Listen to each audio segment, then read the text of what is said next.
epístola del apóstol Pablo a los Romanos, capítulo 4, versículos 22 al 25.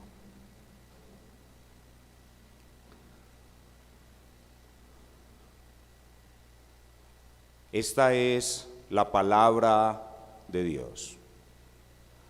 Por lo cual también su fe le fue contada por justicia. Y no solamente con respecto a él se escribió que le fue contada, sino también con respecto a nosotros, a quienes ha de ser contada. Esto es, a los que creemos en el que levantó de los muertos a Jesús, Señor nuestro, el cual fue entregado por nuestras transgresiones y resucitado para nuestra justificación. Continuamos avanzando en las profundidades del Evangelio invicto. Y hemos visto que el apóstol Pablo está básicamente haciendo tres cosas para avanzar en estas profundidades. La primera de ellas está usando mucha repetición. Vemos una repetición constante en el apóstol. En segundo lugar, está manteniendo un contraste que él creó desde el capítulo 3 entre la justificación por obras y la justificación por la fe sola. Y luego está añadiendo detalles. Así que el apóstol repite, mantiene su contraste y añade detalles. Y eso es lo que va a hacer en nuestro texto en el día de hoy. Pero siguiendo fieles a esa misma estrategia de repetición, vamos a recordar antes de mirar nuestro pasaje lo que él nos ha mostrado hasta ahora. Vayan conmigo al capítulo 1, verso 17, y ahí comienza la primera enseñanza cardinal de la epístola a los Romanos. Dice Pablo en Romanos 1:17, porque en el Evangelio la justicia de Dios se revela por fe y para fe, como está escrito, mas el justo por la fe vivirá. Este es el primer elemento vital de este Evangelio, la justicia de Dios. La única forma de librar a una nueva humanidad de la ira de Dios, porque la ira de Dios se revela desde el cielo contra toda impiedad e injusticia de los hombres, es la mismísima justicia de Dios. No se refiere a la justicia de Dios como un atributo, no es un atributo de Dios de lo cual se está hablando aquí, sino de una obra de Dios. Dios la hace. Dios hace su justicia, obra su justicia por medio de Cristo. Y esa es la justicia de Dios, la que Cristo logra por su obra. Esa es la justicia de Dios, la única forma de librar a una nueva humanidad de la ira de Dios. Pero a medida que el apóstol avanza en su explicación de este evangelio invicto, nos muestra la justicia de Dios por medio de su expresión más pura, la forma más pura, más exacta, más precisa de entender esa justicia de Dios, y es la justificación por la fe sola. La justificación por la fe sola. El corazón de la enseñanza sobre esta justicia de Dios que salva es la justificación por la fe sola. Vean conmigo el capítulo 3, versículo 28. Dice, concluimos pues que el hombre es justificado por fe sin las obras de la ley, por fe sola. Entonces, la esencia de la justicia de Dios, la justicia que es una obra de Dios, no un atributo de Dios, es la justificación por la fe sola. El hombre no puede ser declarado justo ante Dios por sus obras, por su obediencia a la ley, sino por la fe que lo conecta con la obra de Cristo, que lo conecta con la justicia de Dios. Pero ahora el apóstol Pablo ha avanzado en su explicación y se ha puesto aún más agudo en su enseñanza, porque nos ha enseñado ya de una forma más específica cómo es que obra en la persona que es salvada esa justificación por la fe sola, la cual nosotros ya espero que entendamos. Espero que ya hayamos entendido que cuando hablamos de justificación es un certificado legal de absolución delante de un tribunal. La justificación es la sentencia de un juez. Eso es la justificación. La justificación es ser declarado justo por el juez eterno. Pero ahora Pablo nos explica de una manera más aguda cómo fue que ese juez eterno pudo declararnos justos a nosotros que somos culpables sin comprometer su justicia, sin ser declarado que es un juez corrupto o que justifica al que no debería justificar. ¿Cómo hizo Dios para justificarnos y salvarnos sin ser un juez injusto? Pablo ha avanzado su enseñanza hacia la doctrina de la imputación. La doctrina de la imputación. Sigan conmigo por favor la secuencia. Primero, la justicia de Dios. Se nos explica la justicia de Dios por medio de la justificación por la fe sola. Y ahora se nos explica cómo la justificación por la fe sola obra u opera gracias a la imputación. Vayan conmigo al capítulo 4, versículo 25. Perdón, capítulo 4, versículo 5. Dice: mas el que no obra, sino cree en aquel que justifica al impío, su fe le es contada por justicia. Su fe le es contada por justicia. Y ahí está la palabra imputada. La imputación es la forma como la justificación por la fe sola nos libra de la ira de Dios, dándonos a nosotros la justicia de Dios, que es la justicia de Cristo. Así que a estas alturas de nuestra exposición de la carta a los romanos, nosotros tenemos que ya tener esas tres cosas bien grabadas en nuestro corazón y estar meditando en ellas constantemente. Vamos a recordar brevemente en qué consiste la imputación. Recuerden que la imputación es un término contable, es un término de contabilidad y significa cargar a la cuenta de otro, acreditar.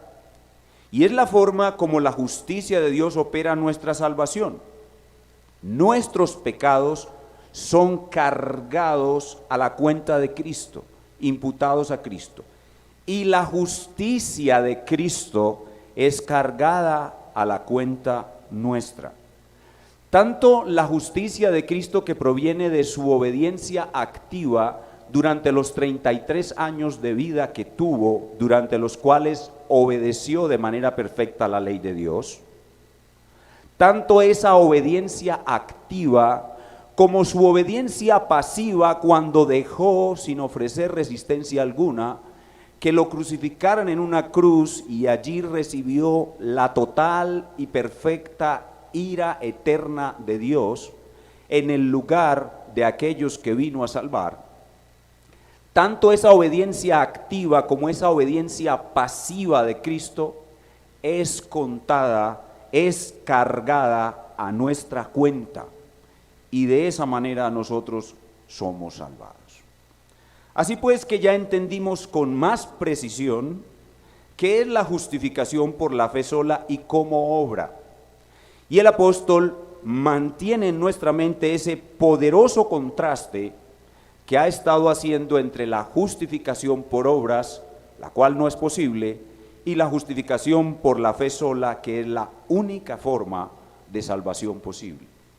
Y mantener ese contraste es el recurso didáctico más importante que el apóstol usará en el resto de la carta.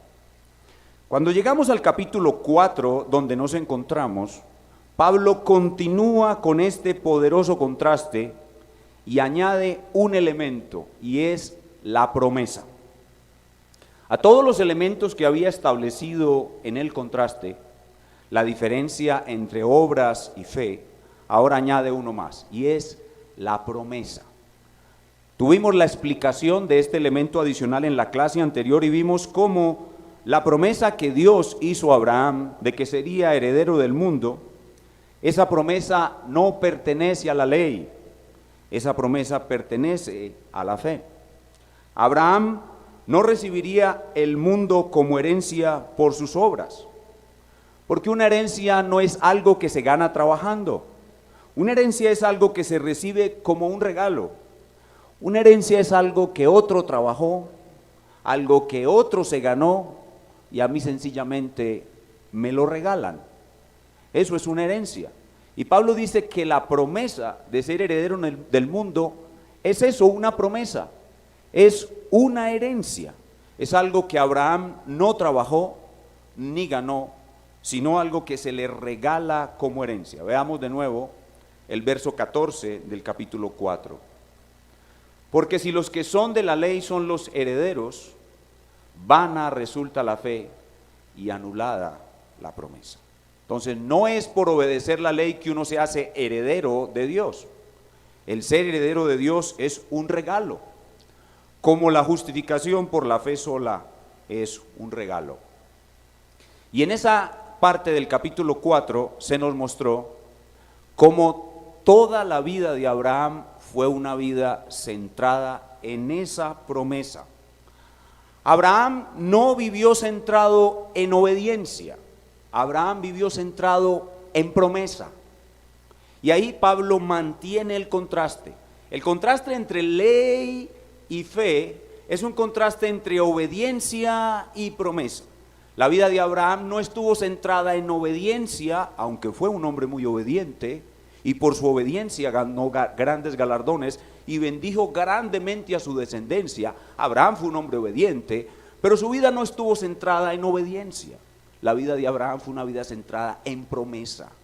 Y ese es de nuevo el contraste entre obras y fe.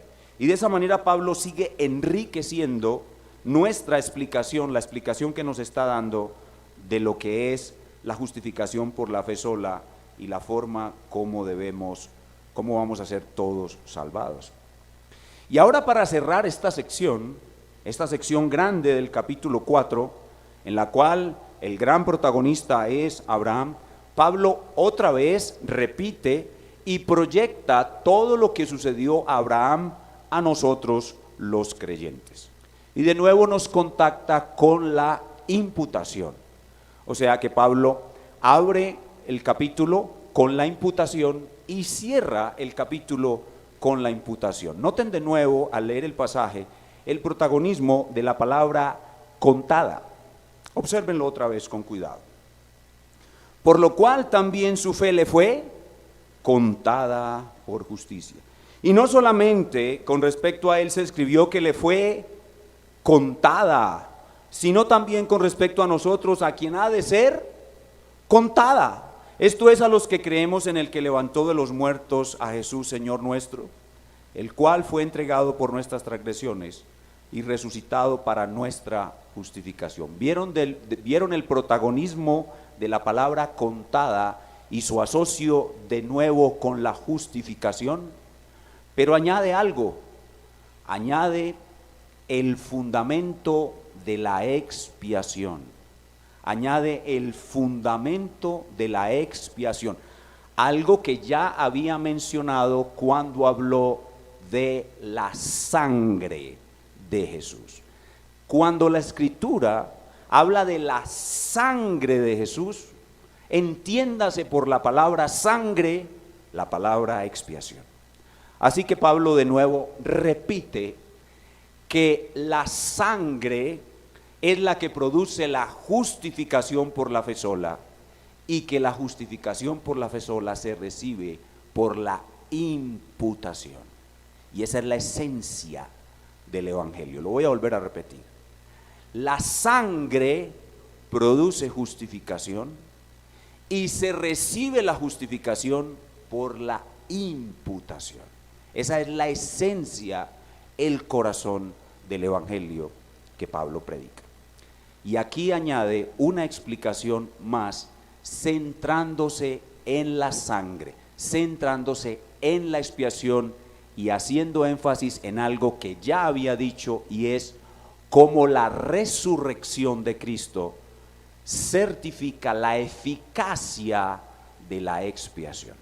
Con todo esto en mente, ya podemos formular el tema de este pasaje. El tema es, de nuevo, la imputación de la justicia de Cristo por la fe a Abraham y a todos los demás creyentes con base en la obra perfecta de expiación. Voy a volver a repetirlo. La imputación de la justicia de Cristo por la fe a Abraham y a todos los creyentes que son como él, con base en la obra perfecta de expiación. Ese es el tema de nuestro pasaje.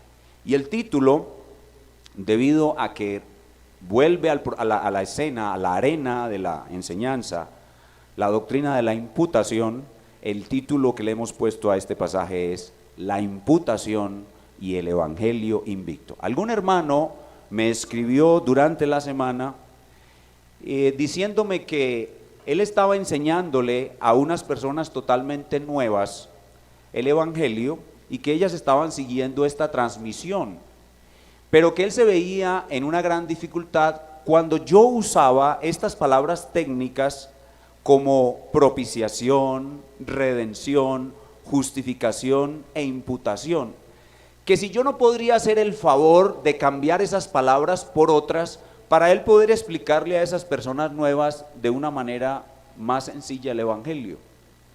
Tuve con mucha pena que decirle que no, porque no puedo cambiar estas palabras. Estas palabras son términos técnicos que tienen cierta complejidad, pero nosotros no debemos esperar que todo lo que proviene de Dios nos lo puedan dar de una manera tan desmenuzada y tan simplificada que hasta puede llegar a perder su sentido original. Lo que tenemos que tratar de hacer cuando nos encontramos con estos términos técnicos es tratar de repetirlos como está haciendo el apóstol y de profundizar nuestro entendimiento en ellos, pero no los podemos suprimir, porque el evangelio, la verdadera salvación del hombre es expiación. La verdadera salvación del hombre es justificación. La verdadera salvación del hombre es imputación. Así que en vez de bajar el nivel de las palabras, debemos subir el nivel de nuestro entendimiento. Así que los invito a estar conectados y atender con cuidado la explicación de estas palabras, que son la esencia de nuestra vida en este mundo y en el mundo venidero. Veamos pues el bosquejo con el cual vamos a estudiar nuestro pasaje. Tiene tres cosas nuestro pasaje. Nos habla de la imputación en relación con Abraham, la imputación en relación con nosotros los creyentes y la imputación en relación con su base fundamental, que es la expiación. Entonces, tres cosas: imputación y Abraham; dos, imputación y los creyentes; y tres, imputación y su base en la expiación. Así de sencillo. La imputación y Abraham en el verso 22, la imputación y los creyentes en el verso 23 y 24, y la imputación y su base en la expiación, el verso 25. Va a ser breve porque en realidad ya esto el apóstol lo ha repetido, así que yo simplemente lo voy a repetir de manera más sencilla y me voy a concentrar más bien en el último elemento, que es la expiación, de lo cual no hemos tratado ampliamente en enseñanzas anteriores. Estamos viajando en la máquina del tiempo y en este momento estamos en el siglo I. Necesitamos viajar al siglo XXI porque la forma de ser salvados es la misma en todos los siglos. Comencemos con la imputación y Abraham.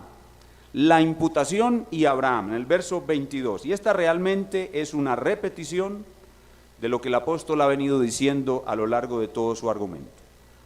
Versículo 22, por lo cual, noten ahí, es un acto de conclusión. Esta expresión por lo cual nos conecta con todo lo anterior y nos coloca en una declaración conclusiva. Por lo cual también su fe, la de Abraham, le fue contada por justicia. Es sencillamente una declaración conclusiva. Lo que nos está diciendo es que Abraham no fue justificado por obras, Abraham fue justificado porque creyó Ya hemos visto a lo largo de todo el capítulo, Abraham es el prototipo de la forma como todos los seres humanos pueden llegar a salvarse. La fe le es imputada como justicia. La fe lo conecta con la justicia de Dios y le otorga la perfecta salvación. Así de sencillo, eso es todo lo que el apóstol está haciendo ahí, y es concluir su argumento. Quede claro pues que la justificación es por la fe sola, que Abraham fue justificado no por obras sino por fe, y a todo al que cree en la promesa de Dios, su fe le es contada por justicia. ¿Cuál justicia se le imputa? La justicia perfecta de Cristo. La justicia que viene de su obediencia activa de 33 años y su obediencia pasiva todo el tiempo que estuvo en la cruz recibiendo la ira de Dios. Eso es todo lo que hay que decir sobre la imputación y Abraham, porque se trata simplemente de una conclusión ya explicada. Veamos en segundo lugar algo que también es una repetición: la imputación y los creyentes. La imputación y los creyentes. Versículos 23 y 24.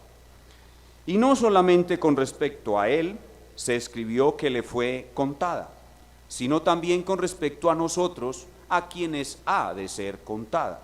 Esto es, a los que creemos en el que levantó de los muertos a Jesús, Señor nuestro. Está atribuyendo lo que sucedió con Abraham también a todos nosotros. Es decir, que cuando Moisés escribió sobre Abraham, no solamente estaba escribiendo sobre Abraham, estaba escribiendo acerca de todos nosotros. Porque así como le fue contada a Abraham en el pasado, la fe por justicia le será contada en el futuro a todos los demás que creerán como Abraham. Y ahí llegamos nosotros hasta ese punto en el siglo XXI, y también incluye a los que vienen en siglos posteriores. Bueno, si es que avanzamos a otros siglos, quiera Dios que no, quiera Dios que esto se acabe pronto. Si viene salvación muchos siglos más, también a ellos les será contada por justicia. Es así de sencillo. Abraham es el prototipo. Y lo que vemos hasta aquí es que en esta enseñanza hay tres cosas que debemos retener. Primero, la forma de salvación. La forma de salvación es la imputación. La imputación de la justicia de Cristo, no hay otra forma de salvación. Segundo, el instrumento que hace la conexión entre la justicia de Cristo y el pecador que necesita ser salvado, la fe. La fe es el instrumento que hace conexión entre la justicia de Cristo y el pecador que necesita ser salvado. La justicia de Cristo o la justicia de Dios es algo totalmente externo que está afuera de la vida del pecador, y el pecador necesita conectarse con esa justicia, y el único instrumento que conecta al pecador con la justicia de Cristo y hace que la justicia de Cristo le sea imputada al pecador y la impiedad y el pecado del pecador le sea imputado a Cristo, es una doble imputación, una imputación en dos sentidos. Lo único que hace esa gran conexión, ese gran intercambio es la fe, no las obras, es la fe. Entonces, en primer lugar, la forma de salvación es la imputación. En segundo lugar, el instrumento de conexión entre el pecador y la justicia de Dios es la fe. Y en tercer lugar, la identidad de los que reciben esa forma de salvación, dice el apóstol aquí, es nosotros. Nosotros. Y ese nosotros no está haciendo referencia a los judíos, porque pareciera que la promesa fuese para la descendencia física de Abraham. Pero aquí el apóstol está enfatizando, no es solo la descendencia física de Abraham, son los de la descendencia física de Abraham que creemos, y todos los demás gentiles, los que no son judíos, que también creen. Así que no es por la descendencia física, es por la fe. La identidad de los que hemos de ser salvados se reconoce porque creen. ¿Y qué creen? Recuerden que a Abraham se le dio una promesa en semilla. Abraham se le dio una promesa en semilla: en ti serán benditas todas las naciones de la tierra. Pero para nosotros esa promesa es ya un árbol. El árbol es que esa simiente de Abraham, en la cual serían benditas las familias de la tierra, nació de una virgen, vivió 33 años de vida perfecta, murió en una cruz y resucitó de los muertos. Eso es lo que nosotros creemos. Así como Abraham fue salvo por creer en la semilla, nosotros somos salvos por creer en el árbol que produjo esa semilla. Y por eso Pablo aquí introduce para darnos a entender cuál es la identidad de los que reciben la imputación y de los que reciben la justicia de Dios. La identidad de ellos se reconoce porque creen que Jesús se levantó de los muertos. Y eso nos lleva a nuestro tercer elemento del día de hoy. Ya vimos la imputación y Abraham, la imputación y los creyentes, y ahora la imputación y su base. La base, el fundamento de la imputación en una sola palabra, y es la expiación. La expiación. La justicia de Dios es imputada y salva a pecadores como nosotros gracias a la expiación. Y ese es el énfasis del versículo 25.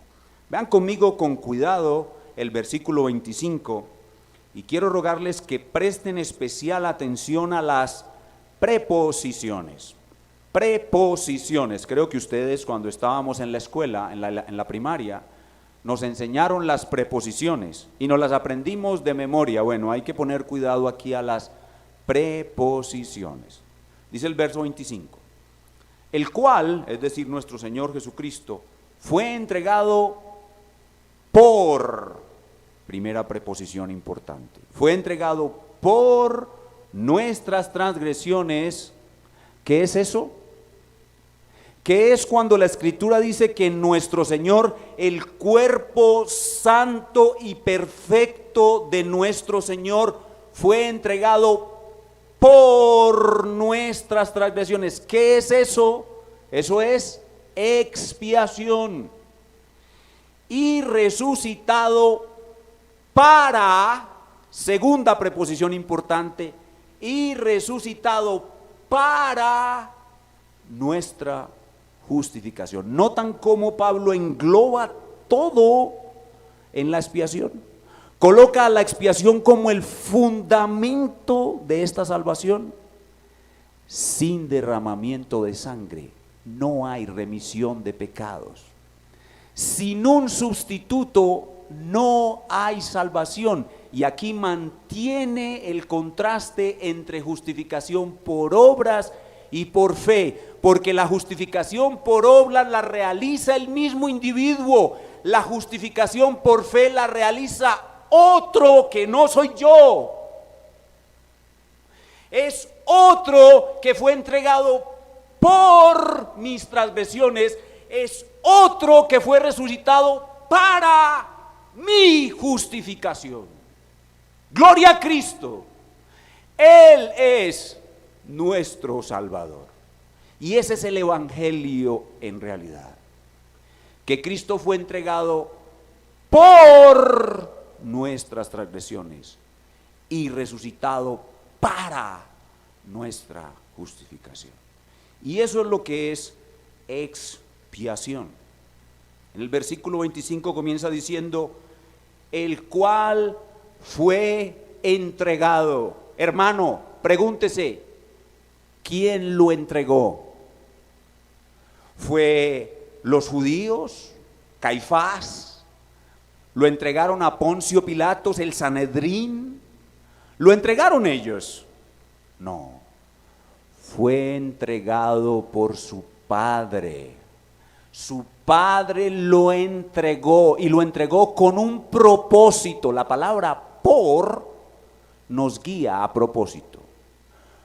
Dios el Padre entregó a Dios el Hijo por nuestras transgresiones, es decir, para quitar de manera perfecta nuestras transgresiones como si nunca hubieran existido y crear en nosotros un nuevo y perfecto hombre que pueda compartir con Dios en perfección toda la eternidad. Por eso el Padre, primera persona de la Trinidad, entregó al Hijo, segunda persona de la Trinidad. Por eso le dio un cuerpo humano y por eso lo mató en la cruz. Por eso, por nuestras transgresiones. Eso es expiación. Así que imputación y justificación dependen de expiación. Sin sangre, sin la sangre de valor infinito de Jesús, sin la muerte del cuerpo de valor infinito de Jesús, no hay justicia de Dios para salvar a ningún pecador. Sin expiación no hay salvación.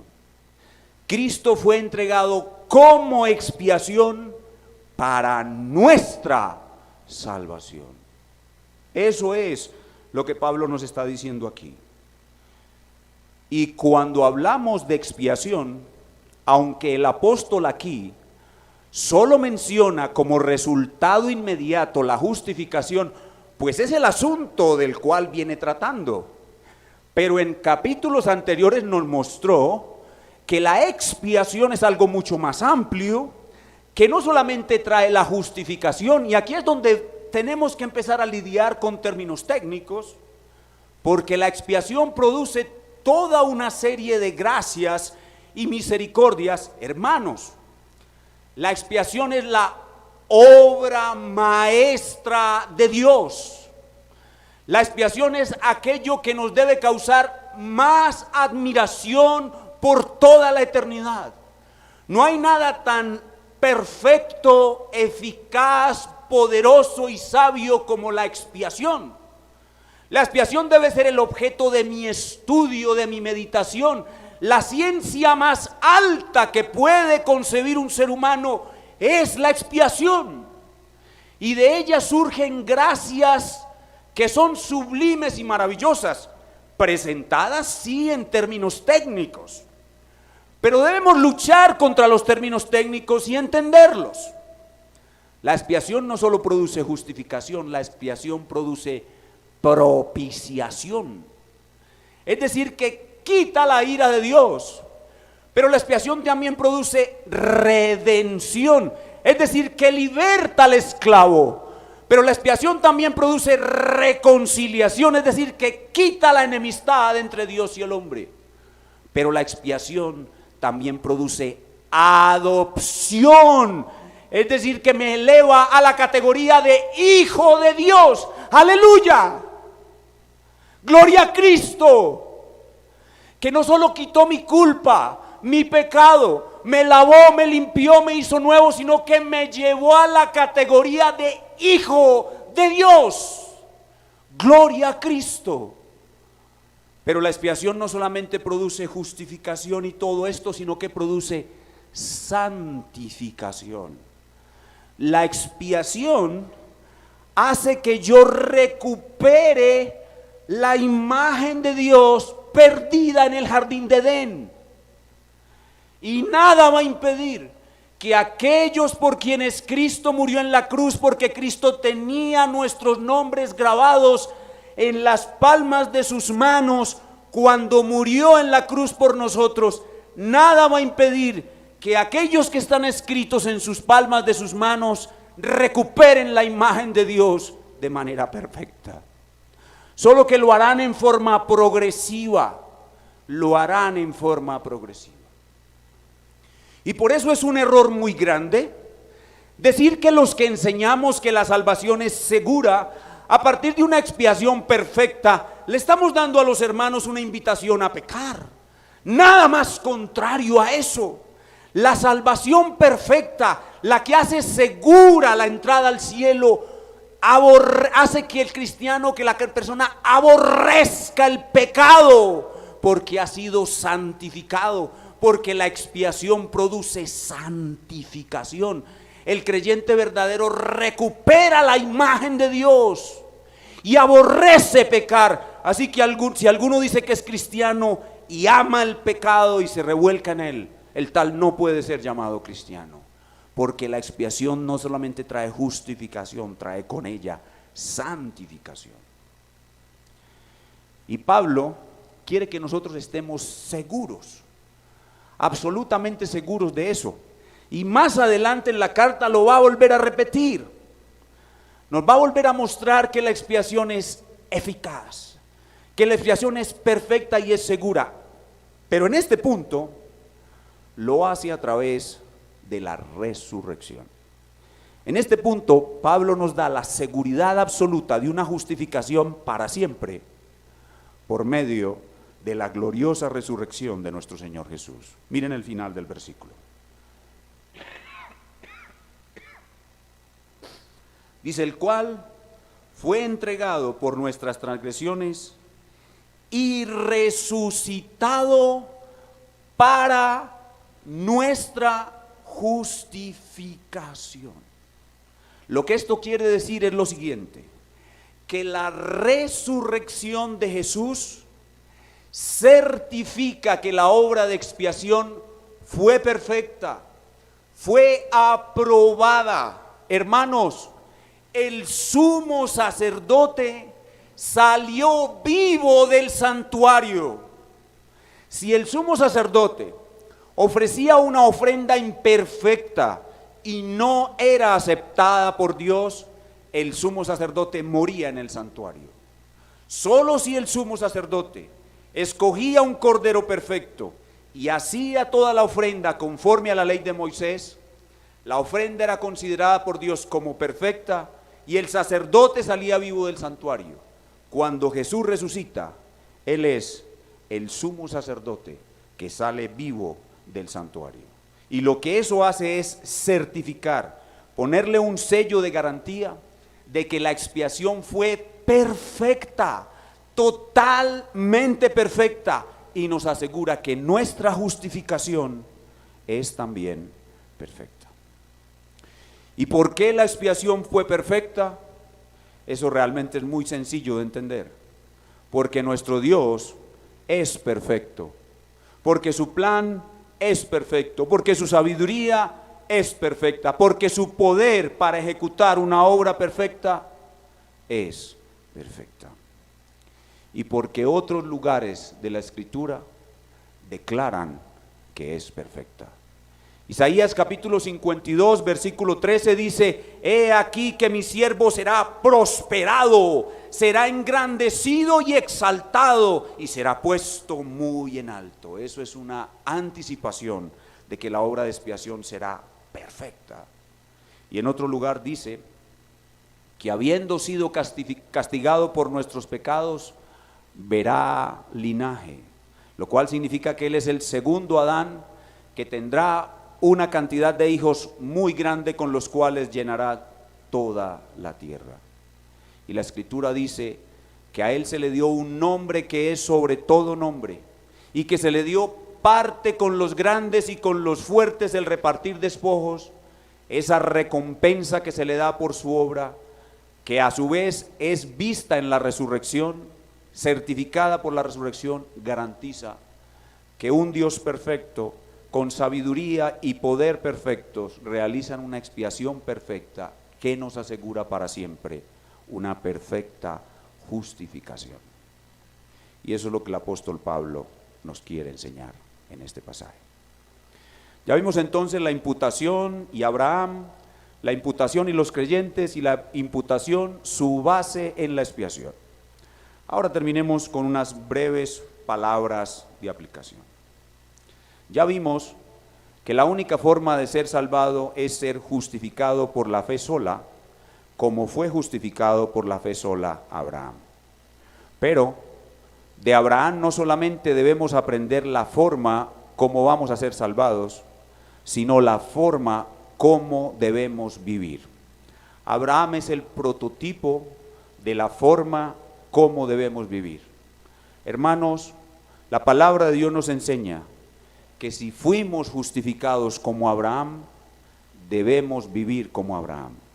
Si fuimos justificados por la fe sola, debemos vivir por la fe sola. De la misma manera como fuimos salvados, de esa misma manera debemos vivir hasta la muerte. Y esto parece que es muy básico, pero estoy seguro que al momento hay creyentes que aún no han entendido realmente qué es vivir como vivió Abraham. Hay algunos creyentes que todavía no entienden qué es vivir por fe.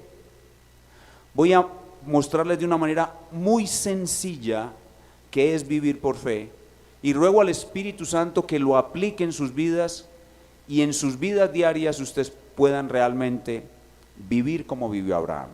Es muy sencillo. Abraham vivió centrado en el futuro, no en el presente. Vivir por fe es tener una vida centrada en el futuro, en lo que nos espera, en el gran final que Dios ha dado a la historia de la humanidad, y no en el presente. Abraham vivió centrado en la promesa futura que había de recibir. Ahora nosotros que conocemos la obra de expiación, tenemos más conocimiento que Abraham de lo que se le prometió, pero también tenemos que vivir como él vivió, y así no recibamos aquí en el presente sino aflicciones, debemos vivir centrados en el futuro. Así pues que vivir por fe es vivir con base en el futuro, la vida eterna que la expiación logró para nosotros, la vida que está incluso más allá de la muerte. Hermanos, la muerte y el cielo son un estado intermedio. La verdadera vida que nosotros estamos esperando es después de la resurrección, y nosotros debemos vivir nuestras vidas centradas en esa promesa, en lo que vamos a tener en el futuro.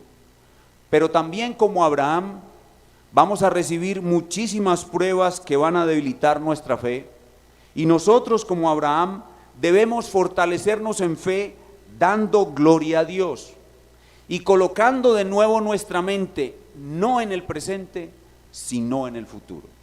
Vivir por fe es mantener nuestra vista puesta en el futuro y menospreciar la vida presente. Así no recibamos nada en este mundo, sino aflicciones, y así no tengamos en este mundo sino sustento y abrigo, con eso estemos contentos. Pero nuestra vida, nuestra mente, nuestra esperanza debe estar puesta en el futuro. Vivir por fe es mirar al futuro. Vivir por fe es saludar al futuro. Vivir por fe es como viajar constantemente en la máquina del tiempo para ser más allá que aquí, para ser más de allá que de aquí. Necesitamos entonces una fe activa que nos mantenga en el futuro y nos saque del presente. Eso es una verdadera fe. Una fe viva, una fe madura, es una fe que nos saca del presente y nos mantiene en el futuro. Y cuando somos probados por diversas pruebas aquí en el presente, entonces haremos como Abraham hazañas de obediencia. Hermanos, para los que vivimos por fe, cada prueba aquí es una oportunidad de ejecutar como Abraham hazañas de obediencia. Pero necesitamos mantener nuestra mente en el futuro y menospreciar el presente. El presente no es nuestra vida. La vida de un hombre de fe está en el futuro. Debemos madurar eso, debemos entender eso y estar viviendo permanentemente, no en el presente, sino en el futuro. No amar el presente.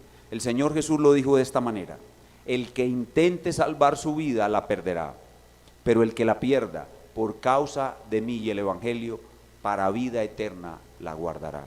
Así que nuestra vida no debe estar centrada en el presente. De hecho, la gran cantidad de obstáculos que tenemos para crecer en la fe y ser maduros es por nuestro amor y apego al presente. Necesitamos una fe viva que nos libera del presente y nos lleva a vivir para el futuro, no para el presente. Eso, en forma sencilla, es lo que es imitar a Abraham.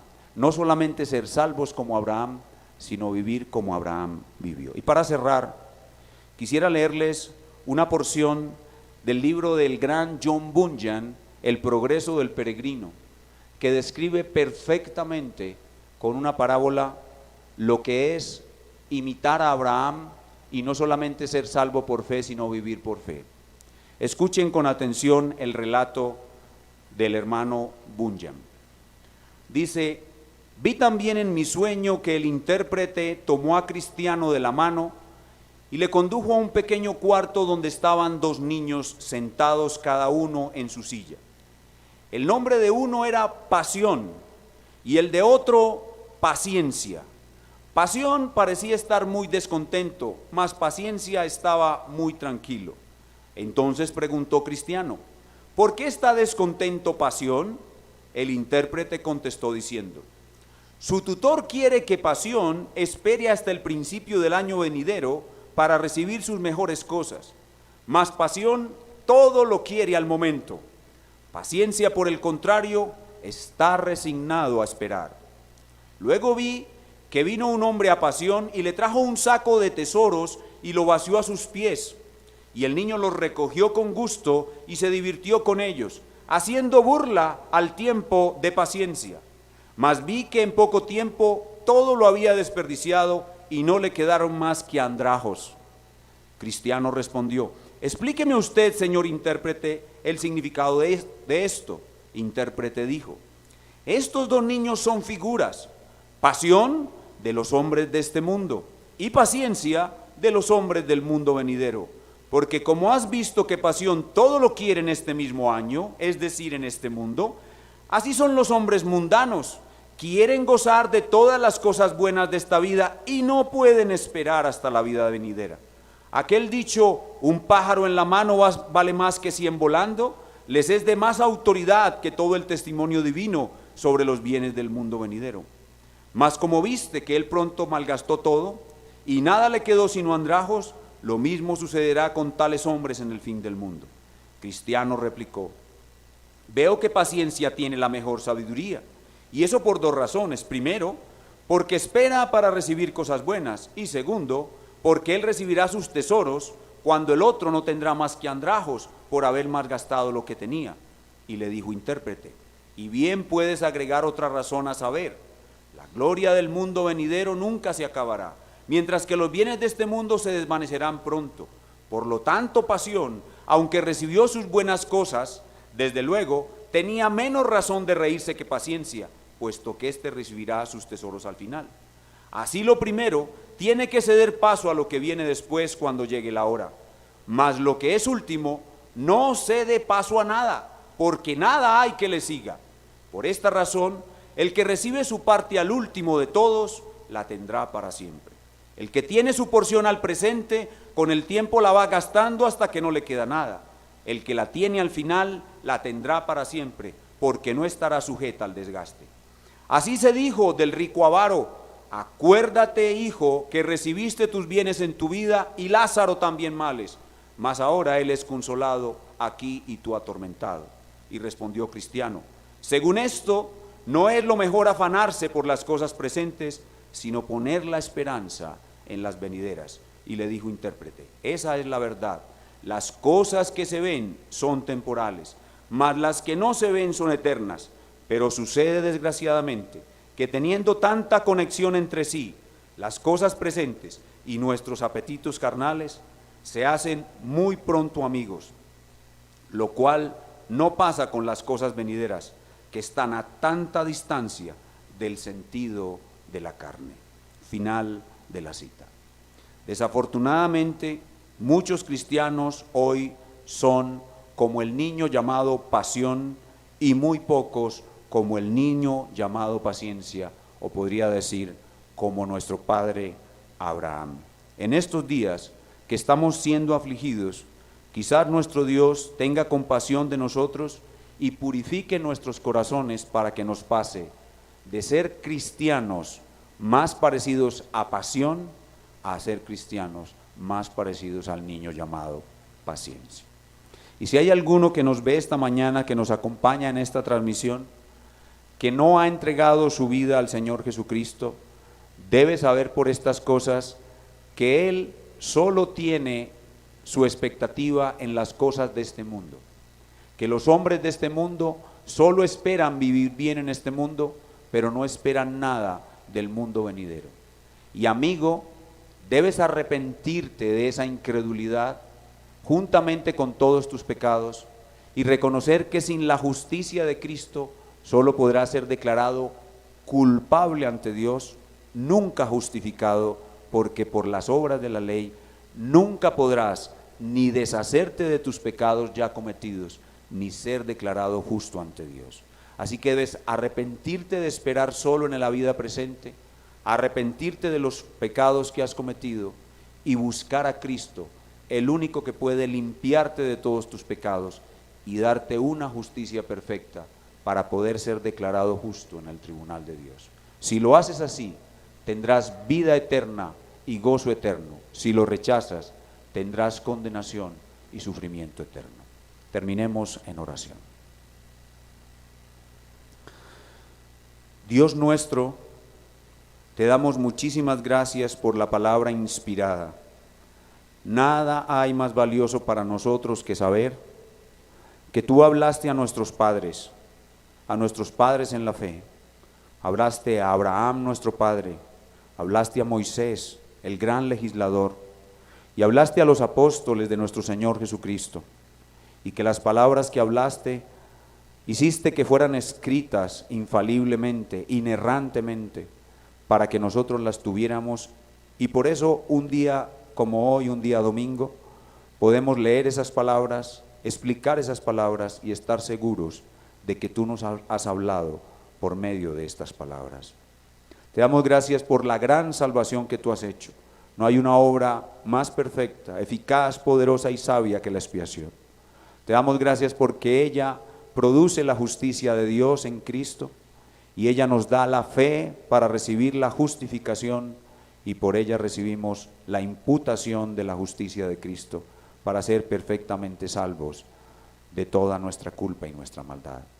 Te damos muchas gracias por esa gran obra de salvación y hoy, aunque estamos afligidos en medio de esta prueba, tu evangelio nos llena de vida, tu evangelio nos llena de esperanza. Nada hay mejor para nosotros los creyentes que escuchar una vez más el evangelio de nuestro Señor Jesús. Los creyentes todos necesitamos el evangelio. Y si hay aquí entre nosotros o nuestros oyentes o los que nos ven, los que nos siguen por la internet, quien no te conozca, te rogamos que lo ilumines y salves su alma llevándolo a la justicia de Cristo y salvándolo de manera perfecta. Señor, con la obra que comenzaste en nosotros, perfecciónala. El evangelio de Cristo, danos el conocerlo mucho más y vivirlo más. Y permite que podamos volver a hacer las cosas que tenemos que hacer en este mundo. Nosotros no solamente debemos orar, no solamente debemos cantar, leer y explicar tu palabra, sino que debemos anunciar las buenas nuevas a todas las naciones. Y en este momento estamos confinados, encerrados en 4 paredes, huyendo de la muerte. Permite que este castigo nos purifique y que podamos de nuevo con renovado vigor, cuando podamos volver a usar nuestra vida entera para avanzar tu reino, podamos ir a las naciones y ver tu gloriosa salvación hasta lo último de la tierra. En este momento las misiones están detenidas, Señor. Mira eso, por favor. Mira nuestra súplica y renueva nuestra fe y fortalécenos. Y cuando podamos volver a reactivar las misiones y cumplir la obra que nos has encomendado, lo hagamos mucho mejor que lo estábamos haciendo antes. Y todo esto te lo pedimos por los méritos de Cristo. Amén.